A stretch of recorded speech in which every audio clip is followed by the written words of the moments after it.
Oke, Assalamualaikum warahmatullahi wabarakatuh. Kita berjumpa lagi di pembelajaran informatika tentang namanya transaksi digital. Tentunya transaksi digital itu bagian dari informatika di mana zaman sekarang itu sudah sangat canggih, sudah buy online, sudah berteknologi tinggi sehingga kita harus bisa menyesuaikan kehidupan.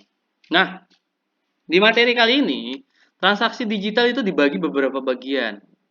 Dalam hal ini, transaksi digital pertama ada namanya internet banking. Internet banking adalah layanan transaksi perbankan melalui jaringan internet. Sehingga kegiatan tersebut dapat memanfaatkan teknologi sebagai media untuk melakukan transaksi dan mendapatkan informasi lainnya melalui website milik bank. Kegiatan ini menggunakan jaringan internet sebagai perantara atau penghubung antara nasabah dengan bank. Jadi tidak perlu datang ke bank. Cukup melalui komputer, tablet, atau handphone yang terhubung ke jaringan internet sebagai penghubung antara perangkat nasabah dengan sistem bank. Lalu, ada namanya fitur dan cara kerjanya nih, masih berkaitan dengan internet banking. Jadi, bagaimana dia bisa dipakai? Caranya adalah fitur tersebut bisa deposito, bisa mutasi rekening, transfer dana, transfer rekening, beli pulsa, layanan informasi, bunga, pos, pembayaran, dan bisa bayar listrik dan lainnya. Cara kerjanya ya otomatis internet banking itu harus lapor diri dulu ke bank sebelum masuk koneksi. Lalu untuk menggunakannya bisa nasabah tersebut user ID dan password tokennya bisa menggunakan one time password dan jaringan internet. Token tersebut didapatkan dari bank, makanya tadi saya bilang harus ke bank dulu. Nah, saat menggunakan internet banking, nasabah harus memastikan website diakses melalui internet banking, melakukan user ID dan password pada halaman muka atau login. Setelah itu, transaksi selesai, nasabah bisa keluar atau logout, terserah tergantung pada diri masing-masing.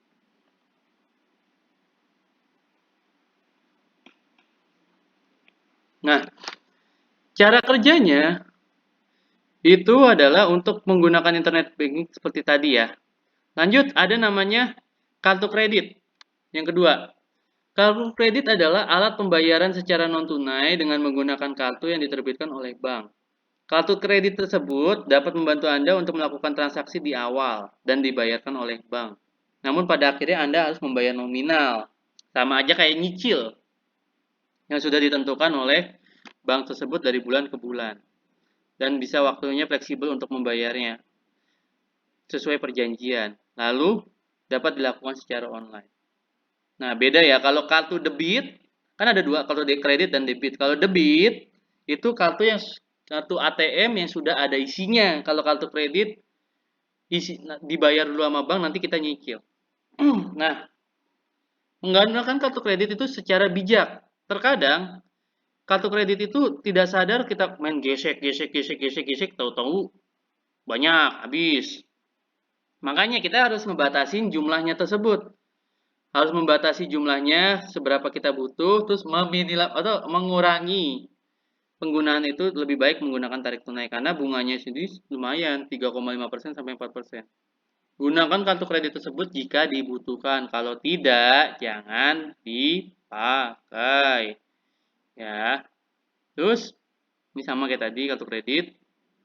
Lalu jenis-jenisnya kartu kredit itu ada silver, gold, platinum, titanium, dan spesial. Seperti itu ya. Tapi kalau bisa sih jangan. Ini sama aja lebih ke arah nyicil. Lanjut. Ada namanya PayPal. PayPal adalah rekening virtual yang menyediakan layanan jasa transfer secara online. PayPal mempunyai jaringan yang kuat karena di situ di mana pengiriman uang masih dilakukan bisa beda-beda ya. Kalau Wesel dia pakai POS, kalau PayPal tinggal pencet-pencet aja, tinggal online. Bisa sebagai alat pembayaran virtual. Dan pebisnis online biasanya lebih ke arah pakai PayPal.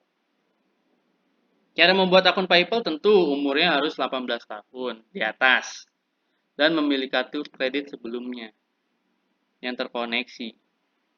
Nah, lanjut. Dan setelah itu, akun PayPal bisa dibuka dari buka website resminya paypal.com, lalu terkoneksi, nanti akan tersambung dengan internetnya, nanti akan muncul, ya sebenarnya sih sama, jatuhnya sama sih kayak kartu kredit sih. Ya, sebenarnya sama kartu kredit, nggak beda jauh. Nah, lanjut. Ada namanya pembayaran dengan uang elektronik. Kita mengenal sekarang ada namanya e-money, dan berbagai bank juga mengeluarkan. Uang elektronik disebut sebagai uang digital, di mana uangnya disimpan dulu sama kita, nanti suatu saat bisa main kita pakai. Sistemnya sih sama kayak debit. Cuman kalau debit itu masuk ke ATM, kalau uang elektronik terbatas, tidak ada bunga, tidak ada potongan. Seperti itu. Nah, bisa dibaca sendiri, uang uang tersebut ada chipnya yang untuk memproses pembayaran. Dan dulu uang elektronik itu ditemukan oleh jaringan Interact Kanada pada tahun 2000 yang sukses melewati pembayaran uang tunai. Lalu ciri-ciri uang elektronik, pertama, diterbitkan dasar nilai uang terlebih dahulu oleh pemegang. Nilai uang disimpan secara elektronik menggunakan chip, digunakan sebagai alat pembayaran pedagang di store. Nah, yang kayak e-money itu. Makanya kita sekarang sudah mulai dirubah kehidupannya. Nah, ini juga sama, prinsip-prinsipnya juga sama.